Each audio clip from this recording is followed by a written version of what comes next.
Merry Christmas, everyone, and happy holidays. Welcome to your December 2024 astrological forecast. So you know what? There are two new moons this month. Okay, the first one is on the 1st in Sagittarius, and the second one is on the 30th in Capricorn. So new beginnings at the beginning of the month and at the end of the month, and so whatever happens in between, whatever. Okay, Mercury is still in Sagittarius the whole month, and it's retrograde up until the 15th when it finally turns direct. And you know what? I am a Sagittarian. I have Sagittarius rising. So, also, okay, along with the sun in Sagittarius. So if I forget something, whatever I'm saying here now or whatever, I repeat myself, please just ignore me, okay? So anyway, on the 6th, Mars, still in Leo, turns retrograde. On the 7th, Venus moves into Aquarius. Also on the 7th, Neptune turns direct. On the 15th, there's a full moon in Gemini. And again, also on the 15th, Mercury turns direct in Sagittarius. And then on the 21st, the sun moves into Capricorn. Up until that point, the sun is still in Sagittarius. Okay, and then again, that new moon on the 30th. So, a special shout out to my subscribers for supporting me, your continued support, liking and sharing, and commenting on my videos. I thank you for all your donations and any way that you help to support my channel. I really, really appreciate it. And if you're new to my channel and you like this video, be sure to subscribe, okay? And anything you may need to know is down in the description box below, but there's a link to my website, but there's also my email address. It's just easier to email me and ask me whatever it is you would like to know regarding like chart services, okay? So, and don't forget to check out my weekly forecasts, which are now daily shorts, okay? And for all of you, when I post these monthly videos, if I have a short that is attached to the monthly videos, people are just clicking on the short and they're not getting to the monthly video. I guess they're not realizing that there's a link below in the short that will take you to the full video, full-length video, not just that little short. So please keep that in mind, okay? Now for your forecast. Happy birthday, Capricorn. For those of you born at the end of the month, you still have Venus in your sign up until the 7th. So if you listen to my video from last month, you'll know that I tell you to milk it for all you can, right? When Venus is in your own sign, in your first house or your 10th house. But anyway, right now, like the sun is in Sagittarius in your 12th house. Okay, 12th house is behind the scenes, right? It's your house of solitude, your downtime. It's time for you to like recharge your batteries in a way, okay, before the sun moves into your sign on the 21st. But it's kind of hard to like recharge your batteries when it's so busy this time of year, and especially like just having Venus in your first house since last month has made you very popular, right? So I'm pretty sure you're still running around an awful lot. But anyways, it is time, though, when the sun is in your 12th house to just spend time alone doing whatever it is that you would like to do. Even if it's just catch up on watching movies or reading a book or something or other, okay? So, Mercury has been here for like since last month, right? And it has been retrograde. So, like since the end of the month, like I believe it's November 25th is when Mercury went retrograde. And I always say, when Mercury is in the 12th house, it brings out the great investigator in us, the snoop. It makes you want to pry, kind of, try to find out a little bit more about someone or something, okay? With this new moon on the 1st, you could have a little bit of a breakthrough, you know what I mean? There could be something or someone that you're interested in, and you haven't really been able to find anything out about them. And sometimes, though, the good thing about Mercury retrograde or any retrograde planet is that you are able to like review, change your mind, or find out more that was hidden, even though sometimes information is kept from us in one way or another when Mercury is retrograde. But when it's in the 12th house, for some reason, I feel it's almost like the exact opposite.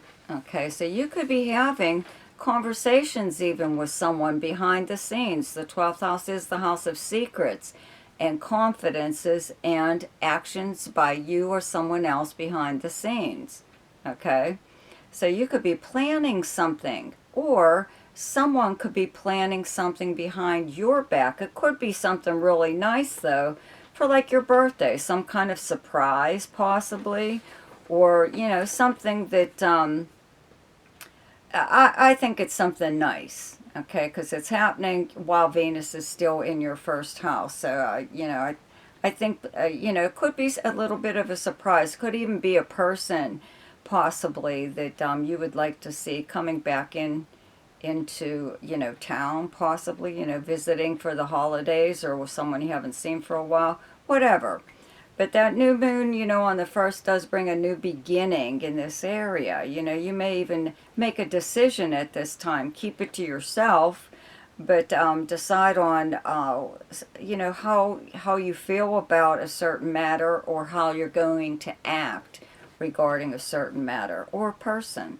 Okay, so Venus does, okay, move into Aquarius on the 7th, and your second house of earned income and possessions. Okay, how you earn your money. And you know, Pluto just moved here for good. Well, for a while, right?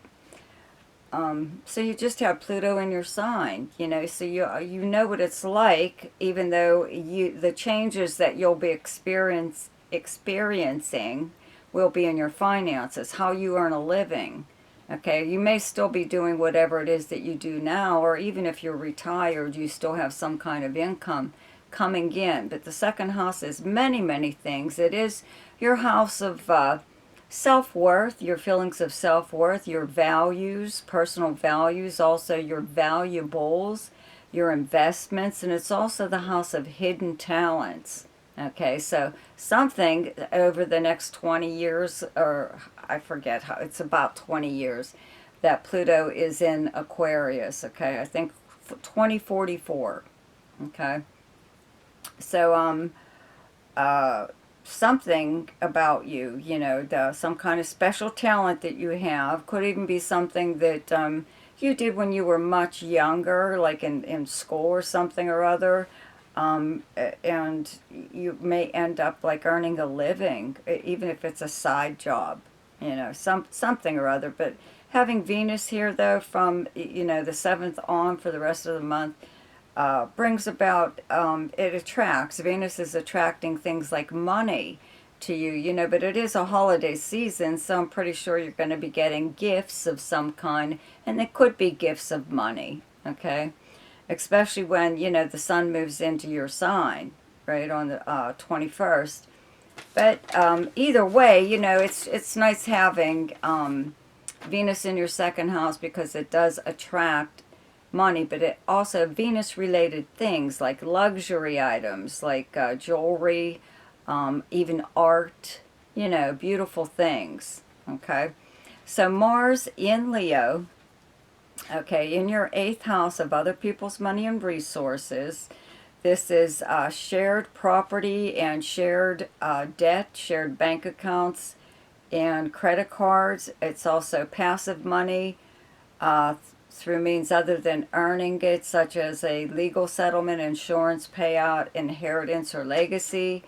Refund could possibly be you know, anything, but it's resources of some kind. It's also, the 8th house is a house of endings and new beginnings, okay? It is the house of death, more or less, but in this way, though, you know, death is rarely literal in astrology, but it's usually like the end of, or the death of, a way of thinking, a way of life, a way of something or other.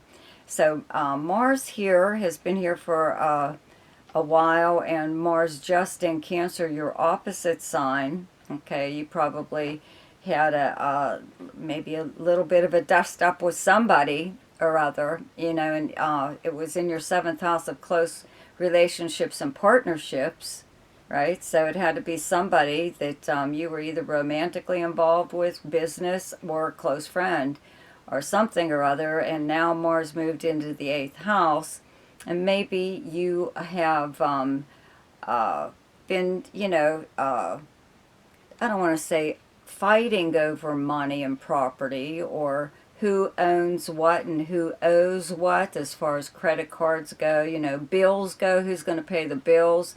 But when Mars is in your eighth house, it does really make you go after what's yours. If somebody has something of yours, one of your possessions, that maybe they borrowed or maybe they just have, they don't want to give back, you will get it back, whether they like it or not. Especially with Mars being retrograde here. You may have approached them nicely at first, and they just blew you off or something. Well, forget that. That all went out the window, okay?